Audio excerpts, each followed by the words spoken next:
Diagnosis banana is not so easy بالکل کہ وہاں پہ ڈینگی ہو گیا، آپ نے کیا کرنا ہے، پلیٹلیٹس ہی نہیں ہو رہے وہاں پہ، مشین ہی نہیں ہے، میں کیسے اس کو ٹیسٹ کروں گا؟ مشین ہے بھی تو لیب والا نہیں ہے، لیب والا ہے تو پیتھولوجسٹ نہیں ہے، پیتھولوجسٹ نہیں ہے تو پراپر ڈاکٹر نہیں ہے، پراپر ڈاکٹر ہے تو آئی وی سٹینڈز نہیں ہیں، آئی وی فلوئڈز نہیں ہیں، دوائیاں اپروپریٹ نہیں ہیں، ٹیکنیشین نہیں ہے لگانے والا. تو ایسی بہت ساری سچویشن کا شکار ہے پورا سندھ. اور کب تک رہے گا اس میں سب سے امپورٹنٹ ہے کہ اگر ہماری گورنمنٹ کا ساتھ ہی ہمارے ساتھ ہوگا تبھی ہم اس کو پہنچ سکتے ہیں، ادروائز تو کسی کی طاقت نہیں ہے کہ اندرون سندھ کے بہت سارے ایسے علاقے جہاں تک تو ابھی تک لوگ پہنچے بھی نہیں ہیں. بالکل کسی کی رسائی نہیں ہے وہاں. اور وہاں پہ سلوٹ ٹو آرمی کہ وہی ایک ہے جو ہمارے لیے ایک سہارا ہے، نپس کہتے ہیں کہ وہی ہے جو جہاں تک پہنچ سکتے ہیں، ادروائز تو کسی کی طاقت نہیں ہے کہ وہاں تک پہنچ جائے. دوبارہ وہی آپ کے سوال پہ آتے ہیں کہ مچھر ڈینگی بہت زیادہ پھیل گیا. کراچی میں تو ایسا حال ہے کہ ہاسپٹلس فل ہیں، جگہ ہاسپٹلس نہیں ہے. میں سب نے اپنے اپنے نوٹس بورڈ باہر لگا دیے ہیں کہ ہاسپٹل کی جگہ فل ہے، اور اگر بیڈز رکھے ہوئے بھی ہیں تو ایمرجنسی سرجریز کے لیے رکھے ہوئے ہیں. جی گائنی کے پیشنٹ جتنی ہیں کہ ان کو ڈینگی ہو رہا ہے، ان کے ٹریٹمنٹ کرنے بیٹھتے ہیں تو جو بچہ پیدا ہوتا ہے اس کو ڈینگی ہوا ہوتا ہے، اس کے پلیٹلیٹس آتے ہی دنیا میں آتے ہی اس کے پلیٹلیٹس 15,000 20,000 ہوتے ہیں، اس کو الگ مینجمنٹ کی ضرورت پڑ رہی ہے. تو بہت ساری ایسے ایشوز ہیں جو آپ کو پرابلمٹک بھی ہیں. اس سے زیادہ جو پرابلم ہے وہ ہے پرائس. لیکن پرائیویٹ ہاسپٹل کا علاج آف کورس بہت مہنگا ہوتا ہے کیونکہ پرائیویٹ ہاسپٹل کے خرچات بہت زیادہ ہوتے ہیں، اس کے لیے کچھ سپورٹ نہیں ہوتا. ایون دو کہ سپورٹ میں کراچی الیکٹرک FBR وہ بھی سپورٹ نہیں کرتی، وہ بھی ہائر ٹیکس اور ہائر الیکٹریسٹی پرائز لیتی ہے. بالکل. تو آف کورس وہ سارا لوڈ جو ہے وہ عوام پہ ہی پڑتا ہے. تو عوام کہتی ہے مہنگا ہے، تو عوام کو یہ بھی سمجھنا چاہیے اگر مہنگا ہے تو آف کورس وہ پرائز بیئر تو کوئی نہیں کرے گا. نو ڈاؤٹ سب سے تو زیادہ امپورٹنٹ ہے کہ government hospital should very good ہونے چاہیے، اتنے اپروپریٹ ہونے چاہیے کہ وہاں پہ کام ہونے چاہیے. ابھی میں کچھ ویڈیوز دیکھ رہا تھا تو اتنے خراب حالات ہیں گورنمنٹ کے ہاسپٹلس کے، جو سیمی گورنمنٹ ہیں یا گورنمنٹ ہے، کہ وہاں پہ تو علاج ہی ناممکن ہے. بالکل. لوگ ہیں ہی نہیں. اگر لوگ ہیں تو گندگی اتنی ہے کہ وہاں پہ بندہ جائے تو کچھ اور دوسرا انفیکشن لے کے آ جائے گا. تو ایسی بہت ساری صورتحال ہیں جس سے قابو کرنا بہت مشکل ہے. قابو کرنے کے لیے جو امپورٹنٹ چیز ہے یہ ہے کہ جو پانی ہے روڈوں پہ وہ تو صاف کروا لیں، جو روڈوں پہ گڑھے پڑے ہوئے ہیں اس کے اندر پانی پڑا ہوا ہے وہ صحیح کروا لیں. یہ تو چھوٹے چھوٹے کام ہیں جو گورنمنٹ ایمرجنسی موڈ پہ کرا سکتی ہے. دوسرا پوری کراچی میں کہتا ہوں پورے سندھ میں آپ سپریس تو کرائیں. بالکل. خدا نہ خواستہ یہ وبا اور پھیل گئی تو مجھے تو نہیں لگتا کہ جیسے کووڈ میں سچویشن تو تھی کہ ایک انٹینسو کیئر بھرے ہوتے تھے، ہاسپٹل خالی تھے، مگر یہاں پہ تو ہاسپٹل ہی بھر جائیں گے اور انٹینسو کیئر بھر جائیں گے تو جگہ ہی نہیں بچے گی. لوگ اپنے اپنے گھروں میں ڈرپس لگوا رہے ہیں ڈاکٹر صاحب. آف کورس ابھی لگوا یہ رہے حال ہیں، ہو چکا ہے. بالکل. اب تو ڈاکٹرز یہ کہتے ہیں گھر پہ ڈرپ لگاؤ. کئی دفعہ وہ خراب ہو جاتے ہیں، کئی دفعہ وہ ٹھیک ہو جاتے ہیں، 6 ڈے پہ ٹھیک ہو جاتے ہیں. اب یہ ہے کہ تھوڑا سا ہم گائیڈنس یہ اچھی دے رہے ہوتے ہیں جو ہم پرانے پروگرامز میں بھی دے چکے ہیں کہ اس کو ٹریٹمنٹ کا پروفائل کیا ہوتا کیا ہے. ڈینگی کا پہلے مسئلہ تو یہ ہے کہ ڈینگی جب ایڈیز ایجپٹائی کاٹتی ہے، لڑکی ہے فیمیل ماسکیٹو جب کاٹتی ہے تو آپ کی انفلیمیٹری پروسیس شروع ہوتا ہے 72 گھنٹے بعد. 72 گھنٹے بعد آپ کو ہائی گریڈ فیور چڑھنا شروع ہوتا ہے، پوری باڈی میں پین ہوتا ہے. سب سے زیادہ پین آپ کے کمر میں اور آنکھوں میں پین ہوتا ہے. اس کے بعد آپ نڈھال پڑنا شروع ہوتا ہے. نڈھال کیوں پڑتے ہیں؟ کیونکہ آپ کے بلڈ پریشر لیول ڈاؤن ہوتا ہے. ڈینگی مچھر نے کاٹا، آپ کی انفلیمیٹری پروسیس شروع ہوا، آپ کے جو لیکنگ پروسیس وہ زیادہ شروع ہو جاتا ہے، اس میں آپ کے الیکٹرولائٹس نکلنا شروع ہو جاتے ہیں.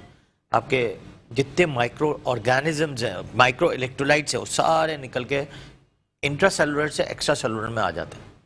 جب وہ ساری چیزیں آنا شروع ہوتی ہیں باہر جسم کے اندر ہی، اندرونی آرگن سے باہر آرگنز میں، تو آپ کمزوری فیل کرنا شروع کرتے ہیں. اسی کے ساتھ ہی پلیٹلیٹس نیچے جانا شروع کرتے ہیں. اوکے. اور آہستہ آہستہ آپ نڈھال پڑنا شروع ہوتے ہیں. فیور آپ کا اسی لیے سیٹل نہیں ہوتا کیونکہ آپ کی قوت مدافعت گرنا شروع ہوتی ہے تو فیور آپ کا سیٹل نہیں ہوتا. فیور کے لیے صرف آپ پیراسٹامول لے سکتے ہیں, اس کے علاوہ کوئی ڈرگ نہیں لے سکتے. ڈاکٹر صاحب وہ بھی جو ہے اب تو یہ حال ہے وہ مل نہیں رہی ہے, وہ اب نہیں مل رہی. ہاں بالکل, وہ بھی ایک گورنمنٹ پالیسیز ہیں کہ وہ بھی ایک بہت خطرناک مرحلے سے گزر رہا ہے پیراسٹامول, کہ اس کا انگریڈینٹ جو ہے وہ کسی وجہ سے کوئی بین کیا ہے یا کیا کیا ہے, اس کی بہت ساری صورتحال ہیں, وہ ہم اسکرین پہ نہیں بتا سکتے. بٹ تو اسٹل ڈینگی میں جو ہے وہ پیراسیٹامول کا جو استعمال ہوتا ہے, جو 2 گولیاں ہم لوگ کھاتے ہیں پین کلر کی, اس کا استعمال ہوتا ہے. تو اب اگر آپ کیا سمجھتے ہیں, اگر اب یہ صورتحال تو بگڑتی جا رہی ہے, ہم لوگ بہت نازک صورتحال سے گزر رہے ہیں, تو جب پیراسیٹامول نہیں ملے گی تو اس کا آلٹرنیٹ کیا ہے؟ ایسیٹامینوفن ہے, وہ دے سکتے ہیں. جیسے ایگزامپل ڈالر کی صورت میں آتی ہے, پونسٹن کی صورت میں آتی ہے, وہ دے سکتے ہیں. مگر سب سے خاص بات آئبوپروفن, مطلب بروفن, آئبوپروفن اور ایسپرین, یہ دونوں دوائیاں کانٹرا انڈیکیٹڈ ہے, مطلب سختی سے ان کو نہیں لینا ہوتا کیونکہ وہ لیور پہ جا کے اٹیک کرتی ہے, اور ڈینگی کے زیادہ تر اثرات جو ہے وہ لیور پہ ہوتے ہیں. تو وہ تو آپ کو قطعی نہیں لینی. سب سے زیادہ امپورٹنٹ چیز یہ ہے کہ آپ کو جب بھی اثرات ہو آپ کو پیراسیٹامول لینا ہے, ساتھ میں جو ہے آپ کو اسٹارٹ کرنا ہے لیکوڈ فلوئڈز لینے بہت زیادہ. لیکوڈ فلوئڈ کا سب سے زیادہ رول یہ ہے کہ آپ کے ORS اور گلوکوز ملا کے پئیں, کیونکہ آپ کی جو چیزیں میں نے آپ کو بتایا جو نکل رہی ہیں وہ پوٹاشیم, سوڈیم کلورائڈ, بائیکارب نکل رہا تھا ORS سے, اور شوگر لیول بڑھانے سے آپ خود بخود ہی بہتر ہونا فیل کریں گے, اسے فیل بہتر بھی کریں. ایک احتیاطاً ملٹی وٹامن لے لیں, اس کے علاوہ کچھ لینے کی ضرورت نہیں ہے. لوگ کہتے ہیں کہ پپیتے کے پتے کے جوس پی لیں یا جو بھی XYZ ہوم ریمیڈیز ہے. دیکھیں پپیتے کے پتے کا کوئی رول ایز سچ نہیں ہے, وہ پلیٹلیٹس نہیں بڑھاتا. لوگوں کا کانسیپٹ ہے کہ پلیٹلیٹس بڑھاتا, پلیٹلیٹس نہیں بڑھاتا. ایک پرانے وقتوں میں جو پلیٹلیٹس بڑھتے تھے, پپیتے کے پتے کا کیا کام کرتے تھے, کہیں بہت گہرا زخم آتا تھا تو کیا کرتے تھے وہ لوگ, کیا کرتے تھے اس کا لاپ لگا دیتے تھے. اوکے, تو ہیلنگ پروسیس کرتا تھا. تو اس کا ایک کانسیپٹ یہ تھا کہ ہم اگر پئیں گے تو ہماری جو باڈی کے اندر جو انفلیمیٹری پروسیس ہے, جو ہیلنگ پروسیس کرے گا, وہ ایک طریقے سے کام کرے گا. اور کوئی اس کا کام نہیں, جیسے ٹیومرک کام کرتا ہے. ہلدی جو ہے وہ جیسے انفلیمیٹری پروسیس کو ٹھیک کرتا ہے. ہم کہتے ہیں ہلدی, جب ہم ہلدی کی بات کرتے ہیں, کلونجی کی بات کرتے ہیں, اولیو آئل کی بات کرتے ہیں, یا جو بھی XYD اجوائن کی بات کرتے ہیں, یہ سب ہوم ریمیڈیز ہیں. ہوم ریمیڈیز کے اثرات مختلف قسم کی بیماریوں پہ مختلف اثرات ہیں اس کے. تو اسی طرح یہ ایک اسی طرح کا رول کرتا ہے کہ ایک اندر سے انفلیمیٹری پروسیس کو بہتر کرتا ہے. پلیٹلیٹس بڑھانے کی کوئی چیز نہیں ہے, کوئی دوائی نہیں ہے. یہ مسکنسیپشن اگر کوئی پھیلا رہا ہے تو غلط ہے. ٹھیک ہے, تو اس کو کچھ نہیں کرنا. آپ نے اگر پینا ہے, اگر پپیتے کے پتے کا جوس پینا ہے تو پیے, نہیں پینا ہے تو کوئی فرق نہیں پڑتا. مطلب پلیٹلیٹس خود بخود بھی 5 دن بعد بڑھنا ہاں, شروع ہو اس جاتا کا ڈے ہے کہ اگر سنڈے کو آپ کو یہ اثرات شروع ہوئے تو اس کے ایڈیشنل آپ 6 days پلس کر دیں. ٹھیک ہے, 6 days پلس کریں گے تو آٹومیٹکلی آپ کے 6 day پہ آپ کے پلیٹلیٹس بڑھنا شروع ہو جائیں گے. نہیں ہوگا تو 7th 8th day پہ بڑھ جائیں گے. لیکن سب سے خاص بات وہی آپ کی فلوئڈس انٹیک لینا بہت ضروری, جو واحد ٹریٹمنٹ ہے اس کی. ٹھیک ہے, بخار اتارنا ہے اور آپ کو ٹھیک ٹھاک فلوئڈس لینا ہے. جتنا فلوئڈس لیتے رہیں گے اس سے آپ کو بہتر رہے گا. اب اگر آپ ڈیزی فیل کر رہے ہیں, فلوئڈس آپ لے نہیں سکتے, اگر اس ڈینگی نے لیور پہ اثر انداز کیا ہے, آپ کا جانڈس لیول بڑھ گیا ہے یا SGPT بڑھ گیا ہے, تو آپ کو وامٹنگ فیل ہوگی. تو کئی دفعہ آپ ORS اتنا نہیں لے سکتے, تو IV فلوئڈس آپ گھر پہ بھی لگا سکتے. ٹھیک ہے, آپ نے IV فلوئڈس لگایا ہے, کوئی اینٹی بایوٹکس لینے کی ضرورت نہیں ہے. کچھ ڈاکٹر حضرات میں نے دیکھا اینٹی بایوٹکس بھی دے رہے ہوتے ہیں. اینٹی بایوٹکس بھی دینے کا موقع آتا ہے جب اگر فرض کرے کوئی فیور بالکل قطعی نہ اتر رہا ہو. CBC اگر دیکھ رہے ہیں کمپلیٹ بلڈ کاؤنٹ میں, اگر WBCs یا نیوٹروفلس بہت ہائی سائڈ بڑھ گئے ہیں, یا CRP سی ریئیکٹیو پروٹین جو ہے یہ بہت ہائر سائڈ پہ بڑھ گیا ہے, اور کیا بلڈ کلچر یا یورین DR یورین کلچر میں کوئی انفیکشنز آ رہے ہیں, تو آپ اینٹی بایوٹک کا استعمال کریں گے. ادروائز اینٹی بایوٹک کا کوئی رول نہیں ہے, اینٹی بایوٹکس نہیں لینی ہے. اینٹی بایوٹکس آپ کے جسم کو اور پلیٹلیٹس کو ڈاؤن کرے گا اور بون میرو سپریشن کرے گا. تو قطعی بھی یہ اینٹی بایوٹکس نہیں لینی ہے. ٹھیک ہے, ایون دو کہ IV فلوئڈس اگر آپ ہاسپٹل میں بھی لگا رہے ہیں, اگر ہاسپٹل والے بھی آپ کو کہتے ہیں کہ اینٹی بایوٹکس لگا رہے ہیں یا لگا رہے ہیں, آپ ان سے پوچھیں یہ سوال کہ یہ چیز کی کوئی افادیت ہے یا نقصانات ہیں. میرے خیال سے نقصانات زیادہ ہیں, افادیت نہیں ہے. یہ امپورٹنٹ ہے. ڈاکٹر صاحب بچوں میں بھی وہی ٹریٹمنٹ پروسیجر ہوتا ہے جو کہ بڑوں میں ہوتا ہے جیسا آپ نے بتایا؟ بالکل, اگر 1 دن کا بچہ ہے اس سے لے کے بوڑھے تک وہی ٹریٹمنٹ ہے, صرف فلوئڈز ہیں اور کوئی ٹریٹمنٹس نہیں ہیں. یہ ٹریٹمنٹس کرتے جائیں گے خود بخود آپ کی چیزیں بہتر ہو جائیں گی. ٹھیک ہے. اب ماں سے اگر ٹرانسفر ہوا ہے تو ماں میں 2 ڈائگنوسس بنتی ہیں. اگر ماں کو پلیٹلیٹس کم تھے, ڈینگی نیگیٹو آیا تھا, تو آپ ایڈیوپیتھک تھرومبوسائٹک پرپورا کاؤنٹ کرتے ہیں ITP. وہی بچے میں ٹرانسفر ہو جاتا ہے ITP کی صورت میں, TTP کی صورت میں ٹرانزینٹ ہو جاتا ہے. تو ٹرانزینٹ میں یہ ہوتا ہے وہ 6 ڈے پہ, وہ 7 ڈے پہ وہ بھی بڑھنا شروع ہو جاتا ہے. ٹھیک ہے. تو اس پہ بھی اتنا پریشان ہونے کی ضرورت نہیں. تو یہ تھوڑی بہت چیزیں ہیں. ڈینگی اگر ہے ماں کو ہوا ہے, اگر بچے کو بھی ڈینگی کے اثرات میں بچہ پیدا ہوا ہے, تو اس کا بھی یہی ٹریٹمنٹ ہے کہ آپ کو اس کو انفیکشن کنٹرول کرنا ہے. لیکن وہ بچہ بہت خطرناک حالات میں پیدا ہوگا, کیونکہ ماں انفیکٹو بچے کو پیدا کرے گی, تو بچہ بھی بہت انفیکٹو اس پہ آئے گا. اس کے لیے کچھ الگ سے ایڈیشنل ٹیسٹ ہیں, جو CRP ہے, CBC ہے, بلڈ کلچرز ہے, urine DR, urine culture, jaundice دیکھنا بہت ضروری ہوتا ہے. ساتھ میں جو ہے اس کے پلیٹلیٹس دیکھنا بہت ضروری ہے بار بار, کہ پلیٹلیٹس کتنے کم ہوئے. ساتھ میں آپ کو دیکھنا ہے اس پلیٹلیٹس میں انفیکشن ریشو ہے, پروکالسٹرینول لیول کرانا ضروری ہے, PCT لیول ہوتا ہے, وہ آپ کو کرا کے دیکھنا ہوتا ہے کہ کتنا ریشو پہ انفیکشن نے اس کے بون میرو کو ہٹ کیا. یہ بہت انپورٹنٹ ہے, جو نیو بورنس کی آپ کو بات بتا رہا ہوں. تو یہ نیو بورنس اور اس کی آپ کو میں نے وضاحت ڈاکٹر صاحب, ملیریا اور ڈینگی میں کیا ڈفرینس ہوتا ہے؟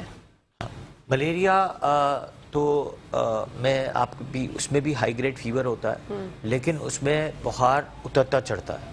ٹھیک ہے. جب بخار ملیریا میں چڑھتا ہے تو شیورنگ ہوتی ہے, اور اترتا ہے تو بہت زیادہ پسینہ آتا ہے.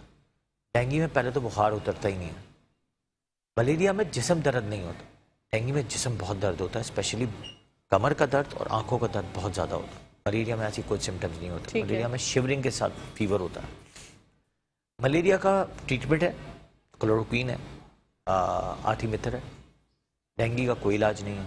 ڈینگی کا صرف ایک ہی علاج ہے, وہ میں نے آپ کو بتایا, فلڈز ہے. اس کی کوئی اینٹی ریمیڈیز نہیں ہے کہ آپ نے یہ دیا اور ڈینگی مر جائے گا اور ٹھیک ہو جائے گا. ایسے ہی چکن گنیا میں ہائی گریڈ فیور کے ساتھ جسم میں درد نہیں ہوتا, سیویئر پاؤں میں درد ہوتا, آپ کھڑے نہیں ہو سکتے, اتنا درد ہوتا. تو وہ چکن گنیا کی صورت میں آ جاتا ہے. کئی دفعہ چکن گنیا اور ڈینگی ایک ساتھ بھی پریزنٹ کر سکتا, کوئی مچھر ایک ہی ہے, تو سمٹمز ایک ساتھ بھی ہو سکتے ہیں, الگ الگ بھی ہو سکتا ہے. یہ ڈفرینشیٹڈ ہے. ڈاکٹر صاحب, جیسے آپ نے چکن گونیا کا ذکر کیا, بہت سے پیشنٹس ایسے ہوتے ہیں کہ جن کو ٹھیک ہو جاتے ہیں, ریکور ہو جاتے ہیں, لیکن باڈی پین نہیں جاتا. ایسی صورت میں اگر بچے کے ساتھ یہ صورتحال ہے یا بڑے کے ساتھ ہے, تو پھر ان کو کیا کرنا چاہیے؟ دیکھیں, کر تو کچھ بھی نہیں سکتے, کیونکہ اس کا ایک میں نے آپ کو بتایا کہ ایک آورز ہیں, وہ جو ایک ٹائم ہے 7 ڈے پہ جا کے وہ ٹھیک ہونا شروع ہوتے ہیں. لیکن کافی دنوں تک اس کے اثرات رہتے ہیں, اور وہ آپ کے جسم میں پین, کمزوری, یہ کافی دنوں تک آپ کی باڈی میں رہتی ہے, کیونکہ وہ ایک انفلیمیٹری پروسیس جو ہے آپ کی باڈی کے اندر ہے. آپ کی ایک کیپلریز جو ہے لیکنگ پروسیس میں آ جاتی ہے, تب وہ جا کے کافی عرصے بعد جا کے وہ سیٹل ہوتی ہے. تو اس کے لیے صرف اور صرف فلوئڈز ہیں. میں نے کہا ایک ملٹی وٹامن لے لیں, ٹھیک ہے, اور اس کے بعد اچھی ڈائٹ لیں, خود بخود آپ بہتر ہوتے جائیں. امیونٹی میٹر کرتی ہے یہ ساری بیماریوں سے لڑنے کے لیے؟ کیا ایسا ہو سکتا ہے جیسے ہم کہتے ہیں کہ بھائی کووڈ سے تو بچنے کے لیے امیونٹی سے بہتر, آپ کی اگر امیونٹی اچھی ہوگی تو آپ کووڈ آپ کو اثر انداز نہیں کرے گا, تو کیا ڈینگی مچھر کا بھی ایسے ہی ہے کہ اگر ایک بندہ جو ہے اس کی امیونٹی بہت بہترین ہے اور وہ جو ہے بالکل امیون سسٹم بیسٹ ہے, اس کا ڈینگی اس کو کاٹ کے جائے گا اور اثر انداز نہیں ہوگا؟ دیکھیں, کووڈ اور فلو وہ کنٹیجیس ہے, mouth to mouth, nosocomial infection, چھینک مار دی, ہوا میں چلا گیا, ایئر بورن ڈیزیز ہے. یہ تو ایک مچھر کاٹے گا تو ہی آپ کو ہوگا, ٹھیک ہے نا. تو مچھر کے کاٹنے سے اور flu like illness is different. اس سے امیونٹی کا تعلق نہیں ہے. جیسے ملیریا ہے, ملیریا میں فلو کا تعلق الگ ہے, اور ملیریا کو تو مچھر کاٹنا ہے آپ کو ملیریا ہو جائے گا. اب ڈپینڈ کرتا ہے کہ وہ ملیریا انفیکٹڈ تھا کہ نہیں تھا, مچھر جو تھا وہ انفیکٹڈ تھا یا نہیں تھا, اس نے ملیریا کرنا ہے یا نہیں کرنا. اسی طرح ڈینگی کا مچھر بہت سارے لوگوں کو کاٹ رہے ہوں گے, لیکن ڈینگی ہوتا نہیں. وہ جو ماسکیٹو ہے اس نے دوسرے انفیکٹڈ پیشنٹ کو کاٹ کے آئی یا نہیں آئی, تو جا کے وہ اس کو انفیکٹ کرے گی جو دوسرے انفیکٹڈ. تو مچھر ٹو مچھر ٹرانسفر ہے یہ, ٹھیک ہے, پرسن ٹو پرسن ٹرانسفر نہیں ہے. وائرسز جو ہے پرسن ٹو پرسن ٹرانسفر ہے. کچھ وائرسز جیسے HIV وائرس ہے, ہیپیٹائٹس A کا وائرس ہے, ہیپیٹائٹس B کا وائرس ہے, ہیپیٹائٹس C کا وائرس ہے, یہ سارے وائرسز جو ہیں یہ ٹرانسفر ہیومن ٹو ہیومن ہوتا ہے. کووڈ کا ٹرانسفر جو ہوتا تھا وہ برڈ میمل سے ہوا, ساتھ میں جو ہے پھر ہیومن ٹو ہیومن ہونا شروع ہو گیا. جی ہوا میمل سے اور پھر میملز میں ہی ہماری کیٹیگری ہیومنز میں آتی ہے تو ہیومن ٹو ہیومن ٹرانسفر ہو گیا. اس سے امیونٹی کا تعلق یہ تھا کہ میری زیادہ امیونٹی ہے تو میں کم بیمار ہوا, آپ کی کم ہے تو آپ آئی سی یو میں پہنچ گئے. جی تو یہ ڈیپینڈ کرتا ہے کہ آپ کی امیونٹی اور آپ کے آرگنز کے پارٹ کیسے تھے, ٹھیک ہے اس میں ایسی کوئی تعلق نہیں. ٹھیک ہے. تو ڈاکٹر صاحب یہ ڈینگی میں اگر ہم نے احتیاط نہ برتی اور کسی کو مطلب کسی نے ٹیسٹ ہی نہیں کرایا, اس کو لگ رہا ہے, اور بہت سے لوگ اب ڈر بھی رہے ہیں, بہت سے لوگ ڈرتے ہیں, بہت سے لوگ بالکل بھی نہیں ڈرتے, وہ نارمل سے ٹیسٹ جا کے کرا لیتے ہیں. جو لوگ ٹیسٹ نہیں کرا رہے اور اس صورتحال سے گزر رہے ہیں کہ 4-5 دن ہو گئے ان کو ہائی گریڈ فیور ہو رہا ہے اور وہ جا کے ٹیسٹ ہی نہیں کرا رہے, تو اس کے نقصانات ان کی صحت پہ, مطلب ڈینگی ایک نارمل چلیں آج کل تو ہم لوگ بڑے آرام سے بات کرتے ہیں, لیکن اس کے اثرات اور یہ کتنا ہارمفل ہو سکتا ہے, کیا اس سے موت بھی واقع ہو سکتی ہے؟ دیکھیں ٹیسٹ کرانا تو لازمی ہے. اگر آپ کو ہائی گریڈ فیور ہے, 24 آورز گزر گئے ہیں, آپ کا ٹیمپریچر جو ہے 103 104 سے نیچے نہیں ہوتا رہا, تو نو ڈاؤٹ آپ کو ٹیسٹ کرانا لازمی ہے. اس میں سمپل سا ایک ٹیسٹ کروا لیں, آپ کو ڈینگی ٹھیک ہے, اگر پرائس افورڈنگ نہیں ہے تو ایک سستا سا ٹیسٹ ہے 300-400 روپے کا, 500 روپے کا, سی بی سی کرا کے دیکھ لیں. سی بی سی میں آپ کو ایک کافی حد تک پکچر کلیئر ہو جاتی ہے کہ ڈبلیو بی سیز ڈاؤن ہو گئے ہیں یا پیٹیلیٹس ڈاؤن ہو گئے ہیں. تو بھی آپ کے اثرات تو یہی ہے کہ آپ ٹیسٹ کرا کے دیکھیں, اور اس میں کچھ چیز کمی آتی ہے وہ پتہ چل جائے گا. انفیکشن ہوگا تب بھی ڈبلیو بی سیز ہائی ہو جائیں گے, ڈینگی ہوگا تو ڈبلیو بی سیز نیچے چلے جائیں گے. پیٹیلیٹس ہائی انفیکشن میں ہائی ہو جاتے ہیں, ڈینگی ہوگا تو بالکل نیچے چلے جائیں گے. تو یہ سگنیفیکنس اور یہ ڈفرینشیشن ہے, اس کو ڈفرینشیٹ کریں, اور کوئی بھی ڈاکٹر اس کو پریڈکٹ کر سکتا ہے, کوئی مہنگے ٹیسٹ نہیں کروانے کی ضرورت پڑتی ہے. اور یہ سب چیریٹیبل انسٹیٹیوٹ فری کرتا ہے, گورنمنٹ ہاسپٹل میں سی بی سی فری ہوتا ہے. تو ایسی بہت ساری چیزیں ہیں جہاں پہ یہ چیزیں فری بھی ہو رہی ہیں. تو جب فری ہو رہی ہے تو آپ صرف ایک ٹیسٹ کروانے میں کوئی تو خرچ نہیں ہوتا. بالکل. لیکن اگر آپ نے احتیاط نہ برتی اور آپ نے جو ہے اس چیز کو جانے دیا کہ ہاں بھائی ٹھیک ہے میں ٹھیک ہو جاؤں گا, دو گولیاں کھا کے پین کلر کی اپنے آپ کو سیٹ کرنے کی کوشش کی, اور چیزیں جو ہے پہلے ایسا سنا تھا جب بالکل نیو ڈینگی آیا تھا کہ ریڈ کلر کے ریشز ہو جاتے ہیں, اسکن میں کوئی پرابلم ہو جاتی ہے, بلیڈنگ ہونے لگ جاتی ہے. وہ بالکل لاسٹ سٹیج میں ایسا ہوتا ہے اگر آپ نے کوئی مطلب طبیعت اپنی سیٹ نہ کی تو؟ اس کے دو آپ نے ایک سوال میں دو سوال کیے. ایک تو ڈینگی ریش کی بات کی آپ نے, اور ایک ہیمریجک ریش کی بات کی. ایک ریش الرجک ریش ہے جس کو کہتے ہیں ڈینگی ریش, وہ ہوتا ہے. جیسے میں نے کہا آپ کو کہا کہ کمر کا درد, آنکھوں کا درد ہے, تو ملیریا سے یہ بھی ڈفرینشیٹ ہوتا ہے کہ پوری باڈی ریڈ ہو جاتی ہے, ریڈ ریشز پڑ جاتے ہیں, اس کو کہتے ہیں ڈینگی ریش. اس کے لیے کچھ الرجی لوشنز آتے ہیں وہ آپ لگائیں, اس سے ڈینگی ریش کافی حد تک غائب ہو جاتا ہے. ٹریٹمنٹ اور کچھ نہیں ہے, زیادہ لینا ہو تو ایک اینٹی الرجی لے سکتے ہیں, بہت سادی سی, جو لیور کو افیکٹ نہ کرے. Secondly haemorrhagic fever. Haemorrhagic fever ہمیشہ سیکنڈری ڈینگی جو ہوتا ہے جب دوسری دفعہ ہوتا ہے یا تیسری دفعہ ہوتا ہے, جس میں آئی جی جی لیول بڑھا ہوا ہو. اگر وہ ہو گیا, وہ آئی جی جی لیول اور آئی جی ایم لیول بڑھ گیا, اور آپ کے پلیٹلیٹس کاؤنٹ بہت تیزی میں نیچے جاتے رہے, اور اس میں آپ کے اسائٹیز بڑھ گیا, پیٹ کے اندر پانی آ گیا, یا پھیپڑوں میں پانی آنا شروع ہو جائے, یا آپ کا بلڈ پریشر کسی بھی صورت میں مینٹین نہیں ہو رہا ہو, تب اٹس ویری ڈینجرس. تو آپ جو کہہ رہی ہیں کہ ڈینجرس سچویشن بنتی جب ہے جب انسان خود اپنا ٹیک کیئر نہیں کرتا. تو ٹیک کیئر کرنا بہت ضروری ہوتا ہے, اپنا خیال رکھنا ضروری ہے. پہلا خیال تو یہ رکھنا ہے کہ اگر اس موسم میں ہے تو پہلے تو آپ اپنا ٹیک کیئر یہ کریں کہ ارد گرد کے ایٹماسفیئر میں اسپریز بہت امپورٹنٹ ہے. اگر آپ کہیں باہر بیٹھ بھی رہے ہیں تو آپ لائٹ کپڑے پہن کے بیٹھیں, موزے پہن کے بیٹھیں, اور اگر ہاتھ میں ہے تو ہاتھ میں آپ نے اپنے جو ریپلنٹ وہ آ رہے ہیں آج کل تو بہت سستے بھی ہو گئے, لوگوں نے اپنے ڈیلز بھی لگا دی ہیں. اب وہ کتنے افادیت والے ہیں ان مجھے نہیں پتا, بٹ اسٹل میں نے ایڈز دیکھی ہیں کہ کافی حد تک انہوں نے اپنے ریٹس کم کیے. اچھا, لیبارٹری والوں نے بھی اپنے سارے ریٹس کم کر دیے. یہ خوشخبری کی بات ہے کیونکہ ہیلتھ کمیشن نے کہا ہے کہ everybody has to decrease the rate of every test. جو بھی ڈینگی کے جو ٹیسٹ ہیں, سی بی سی ہے, ڈینگی ہے, ان کے ٹیسٹ انہوں نے کافی حد تک ہیلتھ کمیشن کو سلوٹ ہونا چاہیے کہ انہوں نے بہت اچھا کام کیا ہے, اور اس سے لوگوں کو بہت زیادہ فائدہ ملے گا. کیونکہ ڈینگی کی کٹ واز ویری ایکسپینسو, اور ابھی بھی ایکسپینسو ہے, وہ تو کاسٹ بھی کور نہیں کرے گی, اتنا انہوں نے ریٹ کم کر دیا. بٹ اسٹل ان کا ایک ہے کہ انہوں نے جو اچھا کام کرنا ہے وہ کر لیا کہ ڈینگی کے اس کے ریٹ کم کیے. Very good. چلیں, اب اگر آپ باہر بیٹھے ہیں تو آپ نے ایک تو باہر بیٹھے نہیں, جہاں پانی جہاں پہ جمع ہے وہاں تو بالکل نہ بیٹھے. اگر آپ پہ بہت اچھا وہ ہے کچھ نہ کریں.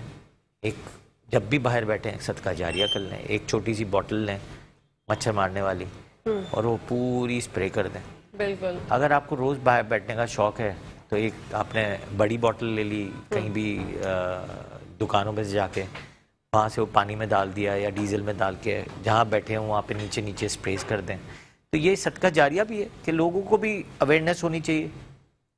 کچرا نہ پھینکیں, کچرے کے ساتھ جو پانی کے اندر جو کچرا ہوتا ہے اس میں نہ پھینکیں, بالکل. جہاں پانی جمع ہے اس کو خالی کر لیں. تو یہ چھوٹی چھوٹی چیزیں ہیں. اب یہ اویئرنیس لوگ بھی تو دیں نا, یعنی مطلب یہ بھی بہت امپورٹنٹ ہے. ہر جگہ گورنمنٹ نہیں پہنچ سکتے, ہم ہر چیز میں گورنمنٹ کو الزام نہیں دے سکتے. ہماری پبلک بھی جو ہے وہ کچھ کم نہیں ہے. جی جی ٹھیک ہے نا, تو وہ بھی کچرا جو ہے ایسے اٹھاتی ہے اور ایسے اٹھا کے ایسے پھینک دیتی ہے. اسٹل وہی دیکھا دیکھی سینہ بسینہ یہ ساری چیزیں ہو رہی ہوتی ہیں. دیکھے کہ خربوزے کو خربوزہ دیکھ کے رنگ پکڑ لیتا ہے, تو اسی طرح یہی ہو رہا ہے کہ خربوزے کو دیکھ کے خربوزہ رنگ پکڑ لیتا ہے. کہتا ہے یار اب صفائی کون کرتا ہی نہیں ہے تو ہم بھی کیوں کروائیں, بالکل ایسے ہم بھی کچرا کیوں نہ پھینک دیں. تو یہ ایک مینٹلٹی ہمارے ملک کے لوگوں کی ہو گئی ہے اور اچھی تو نہیں ہے, کیونکہ ایجوکیشن لیول ہمارا اس میں دیکھا جائے تو ایجوکیشن لیول کا بہت بڑا ہاتھ ہے. ہمارے نیچے سے لے کے اوپر تک جتنے حضرات ہیں, ایجوکیشن لیول میں صرف ابا کا یاد کرنا از ناٹ امپورٹنٹ, ایتھکس بالکل اور بہت دوسری چیزیں ہیں جو سوشل ایکٹیویٹی ہے, مدد کرنا, یہ ساری چیزیں ہیں. یہ امپورٹنٹ ہے سکھانا, جو ہمارے کوئی بھی اسکول میں لرننگ بات ہی نہیں ہوتی نا ڈاکٹر صاحب, اور بات سے بات ابھی نکلتی رہے گی, ابھی بہت ٹائم باقی ہے. ناظرین یہاں پر بریک کا ٹائم آ گیا ہے, تو آپ کہیں جائے گا میں دیکھتے رہی مسکراتی صبح.